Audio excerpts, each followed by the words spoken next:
Ushiro Ryote.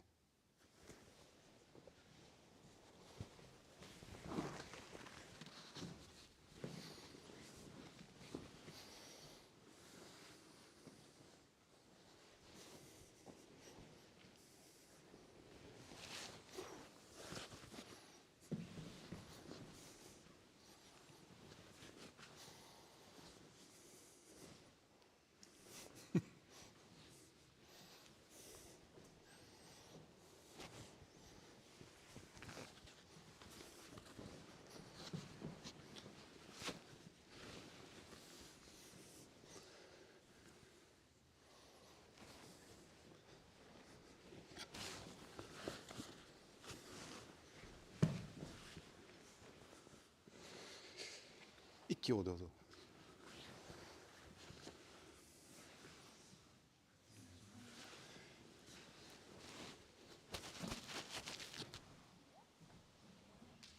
Okay. Okay.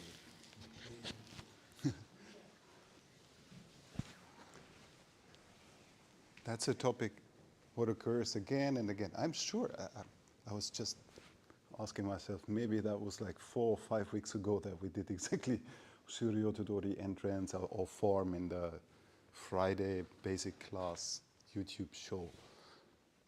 Didn't we? I think so.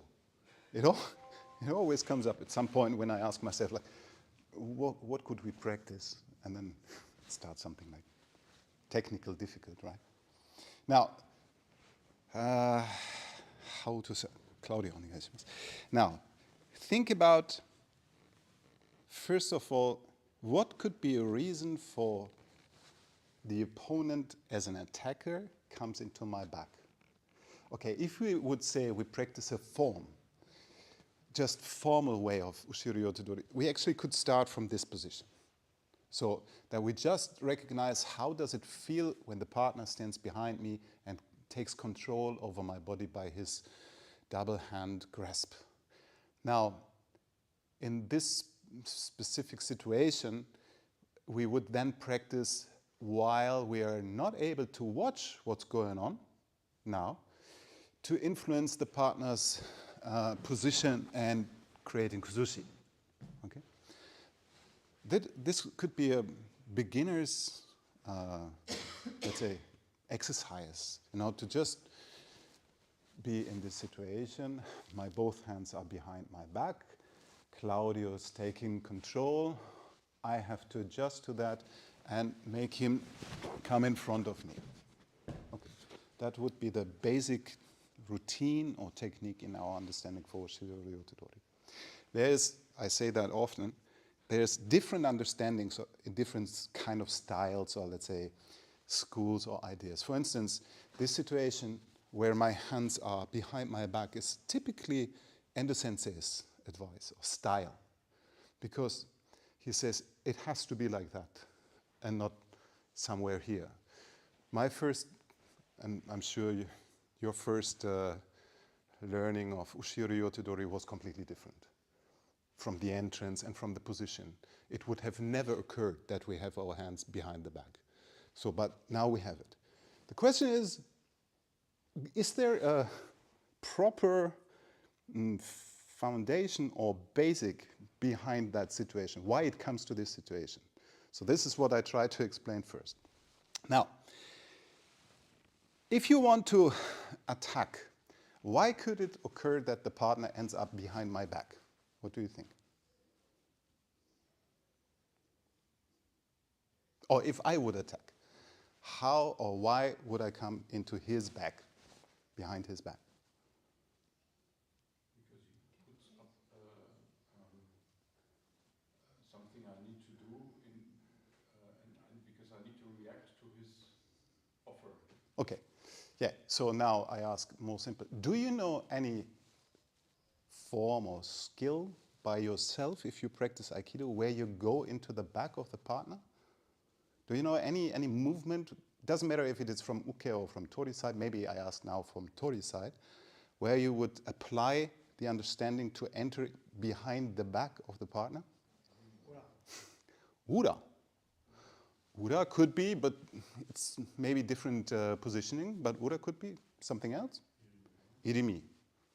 Yes. So for instance, if we do shomen-uchi, and I go behind your back, I actually do what now is Uke's idea. So if you would come straight forward, and I'm not able to hold or withstand that and try to avoid the meeting, it could happen that he comes into my back easily. So when that happens, because he comes straight forward to me, I should be able to adjust or manipulate my way out so that he is not completely free behind me. But somehow in my, let's say, conduction or leadership. So if you would break into my back without me doing or referring anything, of course, I would not know how it turns out. I cannot watch there, and he's got the freedom to either grasp my shoulders or choke my neck or take my pants down or whatever. You know? I'm joking. This is not specific for kids. Sorry. Now, if I would face this situation, I would rather make him grasping my hand instead of not knowing where you go. Could you please come from this direction? So I go away, but I make him grasp the second hand. So it's two important things. So the timing of leaving the line of your attack is the first, and then how to turn or how to offer a second point to grasp, because you have two hands activity. Okay? And the timing is not only the place, when I go, but also where I go. So it's the Ma-I conception. I need to keep distance to him so that if he comes behind my back and wants to reach out to grasp, that he cannot get anything else but my hand. So if I would step like this, he could be really close in. And there's a great form in judo, very well known as Ushiro Goshi. It's one of the basic standards. If you come into the partner's back, you actually easily lift the center up and make him fall. So this could be a great attack from him. But if you want to come in close, you can actually lift me up easily by your center. But if you try that while I'm keeping distance, you cannot get there. That's the reason why we end up in this situation where both hands are behind our back and not somewhere close or even in front. What every one of us, I'm not sure, but every one of us, every generation Aikido guy learned that in the beginning. The beginning was like this. It makes Uke, first of all, very uncomfortable, and I'm asking him to grasp, and it looks a little bit stupid that he tried to take my hand, because why shouldn't he take my whole body up instead? Okay, that's the explanation or the idea why the hands are behind the back. On the other hand, it's a good practice, as I already said, because having both hands behind and not being able to see or watch what's going on makes us even challenge more our skills to feel and sense the partner and feel our body. So the routine, therefore, is we step out of the line and away from the partner when he grasps. We don't go any circular form like we started earlier, where we were walking like in a half circle. We just go away. And by his attempt to grasp and coming after me, he's actually bringing me into a position where we end up. But don't practice by the lines of the tatami or by the angles of the room, so that you always go on the parallel lines or whatever. Just find out where it drives you to if you're in this situation. And one more important thing again is Uke, for my terms, should never try to come around in circle behind my back, but just tries to break in my position straight. So if you would try to come behind my back running in circles, and I see that, I actually would have a very easy life to make him impossible to come to my back. Try. Yeah, it's almost impossible. But if you go straight into the line, and maybe I face too much energy coming from the front, that's why I need to step out. And therefore, I reach out my second hand. Therefore, he grasps. Okay, now, shrinking down to the very short movement, it's just this. Okay? So start with that again, and make sure you attempt to get behind the back of Tori is clear. Because if that's not clear or not sharp, it feels somehow strange to go behind. Okay? Hey.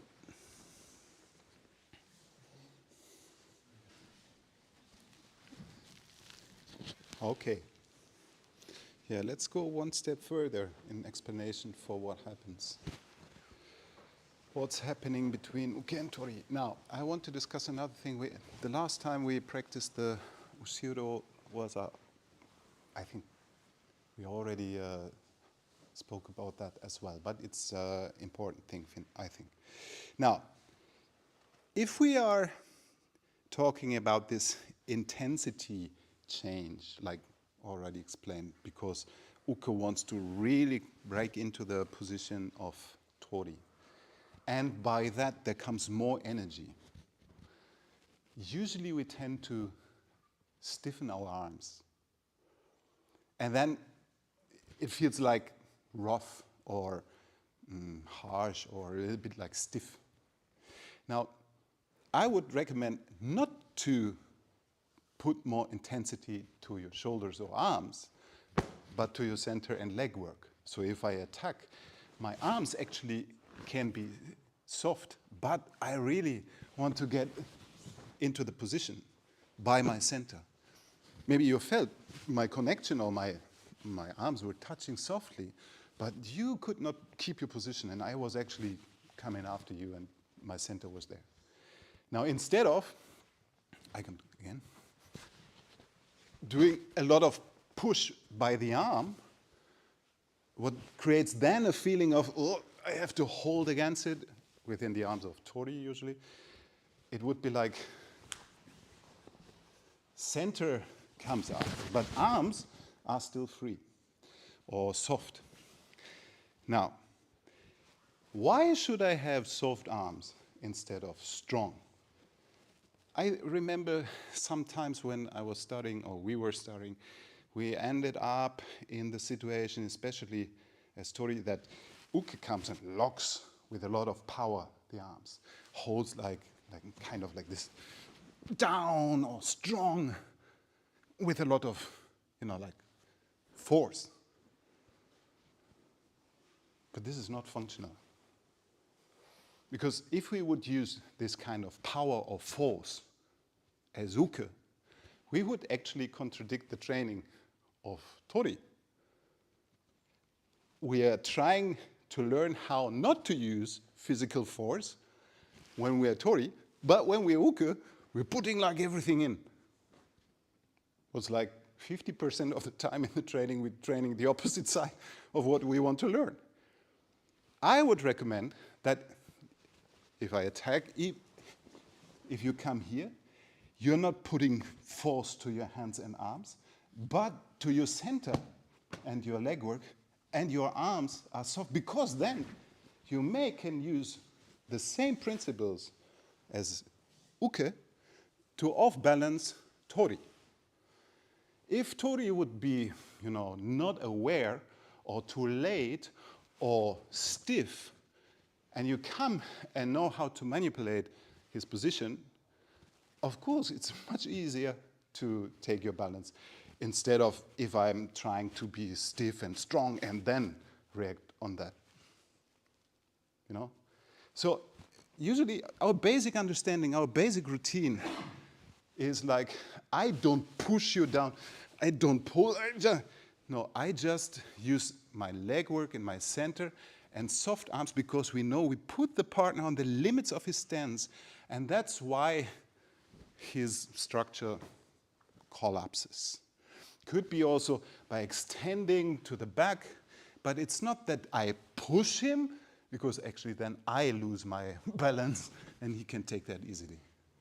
Or I pull where he comes in and adopt that very easily.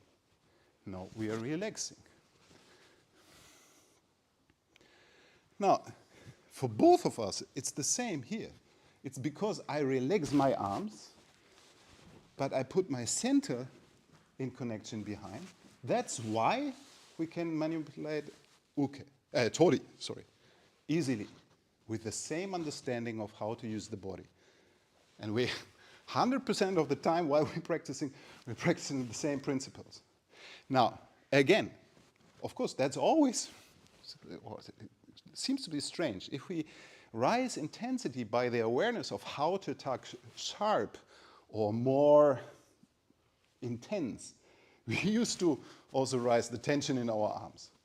But now, just rise tension in your center and your leg work so that your arms, if I attack, stay soft, but you are right in and connected to the partner. Okay? My arms here are not putting anything like strange or force into the hands or grasp. I keep connection, but basically my hands are very soft. What doesn't mean that I'm not strong. Actually, I'm very strong in the center and to the direction where he has no support. I could easily and immediately take his balance. One more thing. This is always a potential. It is not to do every time. I don't need to do every time as uke something towards your positioning. But I have to observe how is my arms, how is my center, how is my leg work. Can I connect on a soft way to your body, what you're trying to do too, on the soft way connecting to my body, and using my center and my leg work to influence your balance. It's not that I have to do it right now, but I have to set up the situation so that I could immediately use this function. Now, you would feel this then.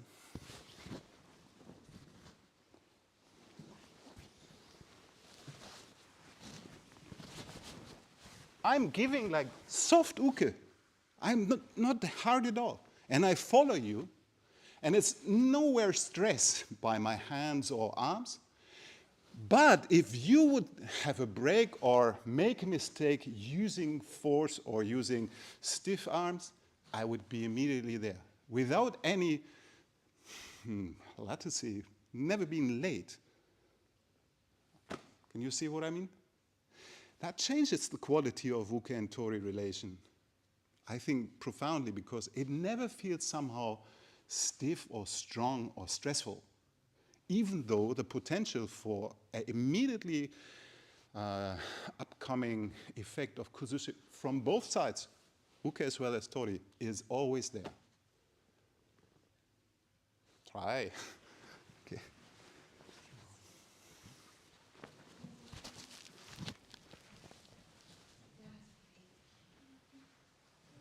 Okay. Hi.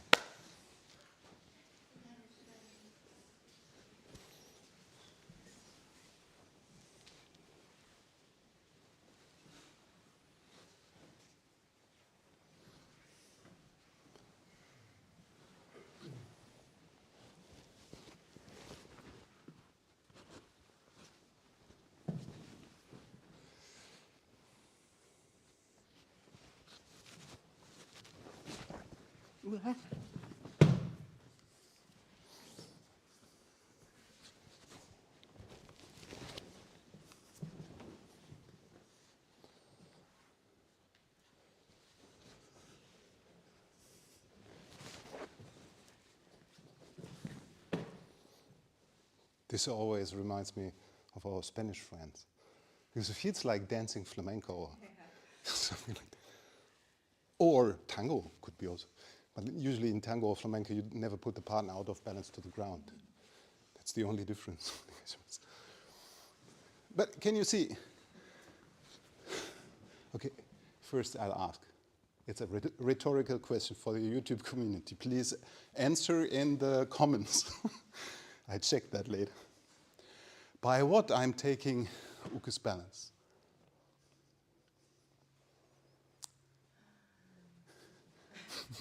You have an answer? Okay. I make a mistake.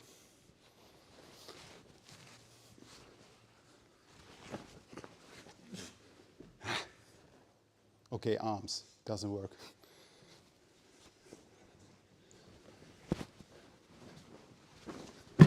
But center. Of course, yeah, my arms are reorganized or replaced in space by my center or leg work. But it's not throwing by arms without any movement in the legs. So,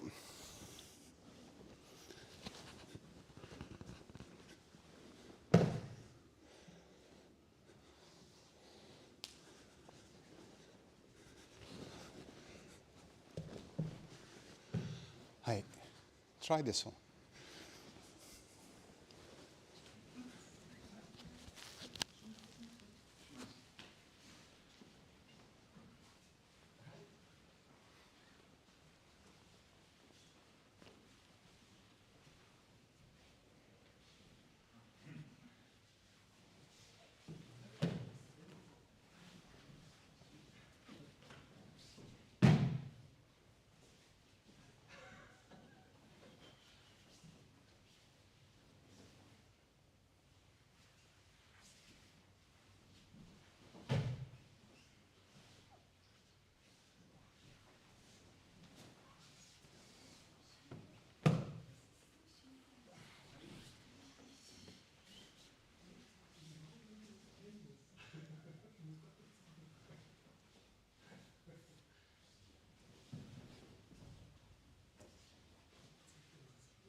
Hi, okay.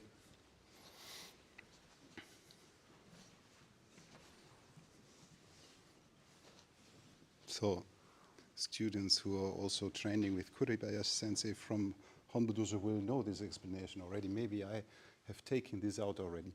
If I look to this jaw stuff, of course, if I want to tilt it, I could work from top.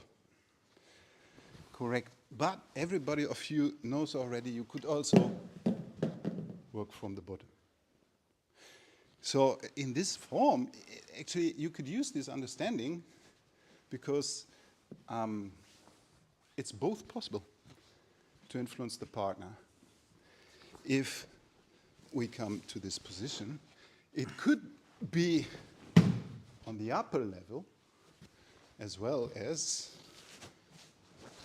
it could be to the lower level so that his knee is bent.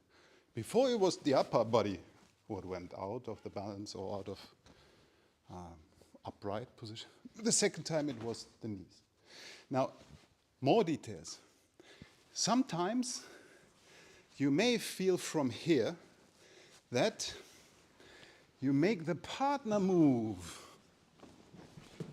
until the final collapse. Maybe sometimes you could change and make yourself move to the position. or everything between these two equators. So I move, but I move him too. All right? So just think about where to put and how to engage the kuzushi on which level. That's high.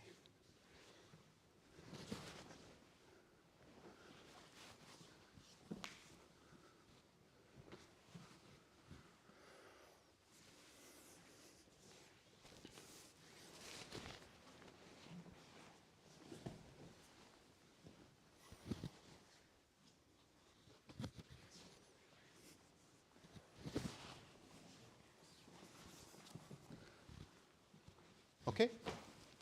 Try a little bit more. Thank you.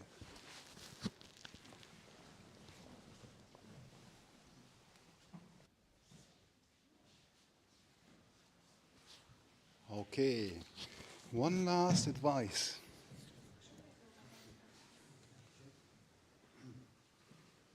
One more time, please. Now, getting back to the very beginning of the class, or maybe not the very beginning, but in the beginning.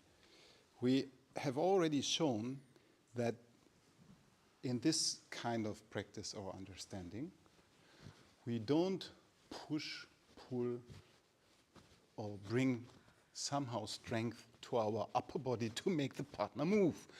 Because this movement is very limited, as you can see. Maybe it shakes all the body, but he keeps his center or his balance. Now, but if I bend my knees plus extend center, or expand center, plus know that in this particular situation, the limits of support to his stance are to those two directions very easy to find, while to this direction he's very stable, sideways cannot, but front or behind him, it's very simple for me to find this limit. Now, how is the feeling for your upper arm body movement in this particular specific last form? Could you hold the same kind of quality? Because sometimes I felt like some more influence by here or there instead of relaxing and just using center to the direction where he cannot support himself. His position of the 2 feet were like this. So all the direction of my influence should be to the cross direction, not front and back from Uke. Because then, it doesn't matter if even if he's got a very good position here, very stable. Of course, I know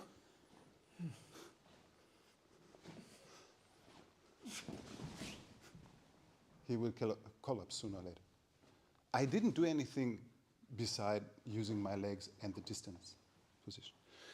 Sure, if you're in the flow motion, you may need the good timing because you don't slow down to observe. So you have to feel the right moment to do that. But this goes along with observing how your upper body and how your leg work and how your center is. So if something is like this position, it's not like so. If you feel something like this position, it's not like this. And that should be a signal to recognize, oh, I'm using some different form idea or mechanics. Maybe it works, but you should know where it comes from. Is it a conscious decision to take a different kind of approach, or is it because of it falls out of awareness? Just observe while doing this complicated long form. How is your body? How do you feel?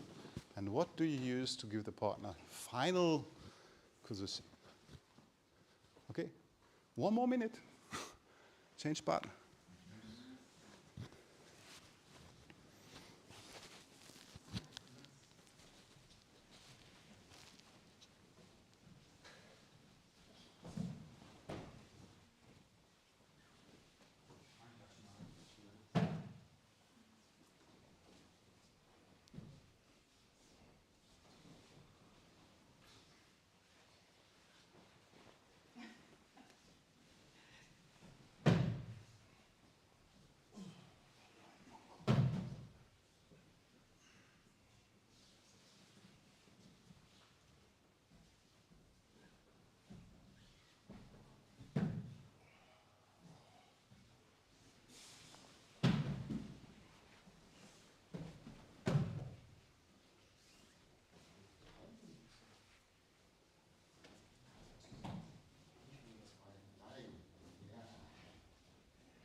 Hi.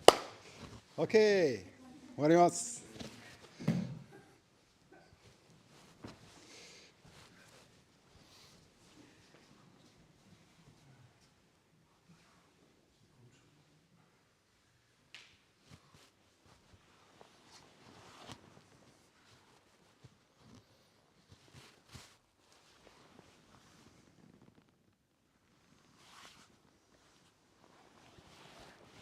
ありがとうございました。